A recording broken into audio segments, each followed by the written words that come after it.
जय तिरंगा मेरे प्यारे दोस्तों, जय भारतीय दोस्तों। आज हम आप लोगों को बताने जा रहे हैं सुधा चोपड़ा जी का जीवनी। दोस्तों, जिस समय भारत जल रहा था, जब धर्म के नाम पर पंजाब का विभाजन हो रहा था और चारों ओर उथल पुथल मची हुई थी, एक नन्ही बच्ची को उसकी मां ने जल्दी करने के लिए जगाया। वह बस इतना जानती थी कि भारत को आखिरकार आज़ादी मिल गई है, लेकिन वह अपनी मां की आंखों में दर्द को समझ नहीं पा रही थी। वह सोच भी नहीं पा रही थी कि उसके आसपास क्या हो रहा है और उसे लाहौर में अपना घर क्यों छोड़ना पड़ा।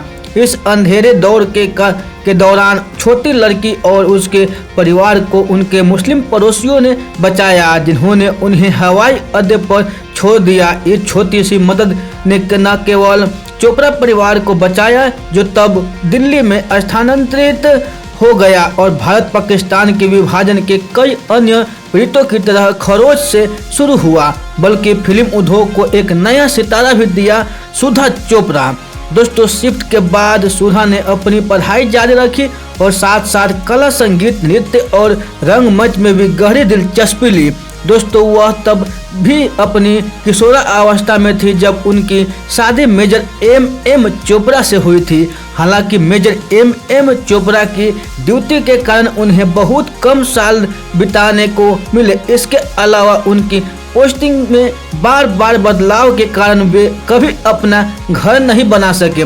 इस दंपति के 2 बेटे थे, लेकिन जैसे ही दंपति ने यूपी में घर बनाने का फैसला किया, भारत पाक युद्ध 1965 शुरू हो गया। दोस्तों, सुधा के लिए यह कठिन समय था। जिस चीज़ ने उन्हें थोड़ी उम्मीद दी थी वह यह थी कि उनके जन्मदिन पर दोनों देशों ने युद्ध विराम की घोषणा कर दी थी। यह उसके लिए राहत का क्षण था और वह मेजर के जन्मदिन के संदेश का इंतजार करती रही। दोस्तों, लेकिन मेजर चोपड़ा की कोई खबर नहीं थी। सुधा दिल्ली में थी जब उसे भयानक समाचार मिला कि युद्ध में मेजर बुरी तरह घायल हो गया है और उसे दिल्ली के अस्पताल में लाया गया है। दुर्भाग्य से कुछ दिनों के बाद मेजर चोपड़ा का निधन हो गया। शहीद को वीर चक्र पुरस्कार से भी नवाजा जा चुका है। दोस्तों, अपने जीवन में सुधा चोपड़ा ने अपने बचपन के दौरान विभाजन और अपने पति को शीघ्र निधन को देखा, लेकिन सुधा ने न तो उम्मीद खोई और न ही दूसरों पर निर्भर रही। उसके बजाय वह अपने पैरों पर खड़ी हुई। उसने अपने बेटे को बोर्डिंग स्कूल भेज दिया और 9 से 5 की नौकरी करने लगी। दोस्तों, इसके बाद उन्हें दूरदर्शन में नौकरी मिल गई। सुधा के पति कंवलजीत रेखी वहीदा रहमान के पति से संबंधित थे, जिन्होंने तब उन्हें फिल्मों के लिए सिफारिश की थी। दोस्तों, उनकी पहली बड़ी फिल्म यश चोपड़ा की त्रिशूल थी, जिसमें उनकी एक छोटी भूमिका थी, लेकिन इसने कथानक को एक मोड़ दिया। पंजाबी में अगर हम पूरे दी जड़ वाला भूमिका कहते हैं। उसके बाद उन्हें यश राज फिल्म्स जैसे काला पत्थर, सिलसिला आदि में अधिक बार देखा गया। गुलजार की मीरा, बसु भट्टाचार्य की गृह प्रवेश, मनमोहन देसाई की देश प्रेमी और राज कपूर की प्रेम रोग में उनके समान रूप से दिलचस्प भूमिकाएं थी। दोस्तों, इसके अलावा एक विदेशी उत्पादन जैसे हिट एंड दस्त, इतना भी नहीं, शबाना आजमी और नसरुद्दीन शाह के बगल में साई परांजपे की स्पर्श में उनका एक बड़ा हिस्सा था। दोस्तों, हिंदी फिल्मों में और टीवी में इतने शानदार काम के साथ सुधा चोपड़ा ने कई मेलोड्रामेटिक पंजाबी फिल्में भी की।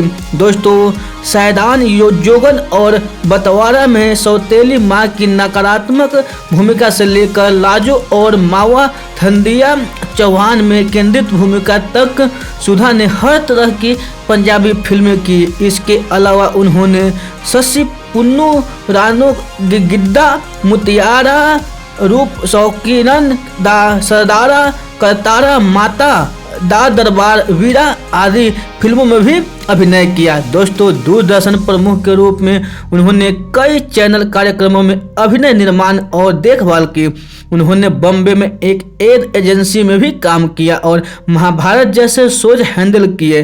दोस्तों फिल्मों में उनका आखिरी प्रमुख का काम मनमोहन देसाई की अनमोल 1993 में था, जिसमें ऋषि कपूर और मनीषा कोइराला ने अभिनय किया था। टीवी पर रहते हुए उन्होंने आखिरी बार टीवी सीरियल जुनून 1995 और बीजी के पीजी 1996 में अभिनय किया। बाद में उनकी शीर्षक भूमिका थी।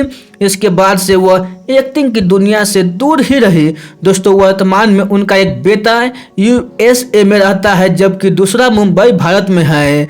आखिरी बार हमने 80 के दशक की कुछ गुजरे जमाने की अभिनेत्री के बारे में सुना। वह अपने परिवार के साथ अमेरिका में रह रही थी। दोस्तों लाहौर की युवा लड़की जो दिल्ली में पत्नी बधी और फिर अपने सेना अधिकारी पति के साथ एक स्थान से दूसरे स्थान पंजाब, यूपी, गुजरात चली गई। अंत में 3 सेल टाउन बॉम्बे में एक पैर मिला और अब उसके बीच एक सेवानिवृत्त और आनंदमय जीवन व्यतीत करती है। परियोजनों दोस्तों ये बायोग्राफी आप लोगों को अच्छी लगी हो तो अपने दोस्तों के साथ जरूर शेयर कीजिएगा।